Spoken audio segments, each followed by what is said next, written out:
একটা short math, এটা হচ্ছে তোমার বি এর 2 নম্বর অঙ্কটা আমি করে দেখাবো তোমাদের সামনে। এখানকার যদি কোনো অঙ্ক তোমাদের বুঝতে সমস্যা হয়, না পেরে থাকো, বা এই বইয়ের যে কোনো শর্ট অঙ্ক, তোমরা কিন্তু আমাকে কমেন্ট করতে পারো। তো আমি একটা শর্ট অঙ্ক করে দিচ্ছি, আমার ইচ্ছা মতো যেগুলো মনে হচ্ছে ইম্পর্টেন্ট আমি সেটাই করে দিচ্ছি। আর যদি কারো সমস্যা থাকে সেটা আমাকে কমেন্টের মাধ্যমে জানালে আমি নিশ্চয়ই সলভ করে দেবো। এখানে অঙ্ক দেওয়া আছে cos 0 degree, cos 1 degree into cos 2 degree, এরকম করে গুণ গুণ করে দেওয়া আছে cos 90 ডিগ্রি পর্যন্ত। তো এখানে যদি আমরা প্রত্যেকের মান বসাতে যাই তাহলে কিন্তু অঙ্ক আমাদের অনেক বড় হয়ে যাবে। অঙ্কটা যদি 1 নম্বরের অঙ্ক, এখানে একটু বুদ্ধি খাটা করতে হবে।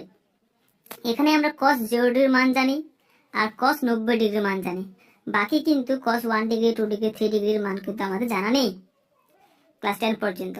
তো এখানে যেহেতু আমরা cos 0 এর মান জানি, তো cos 0 এর মান তোমরা প্রত্যেকে জানো, cos 0 এর মান যেটা মাধ্যমিক দিয়ে এবার লিখে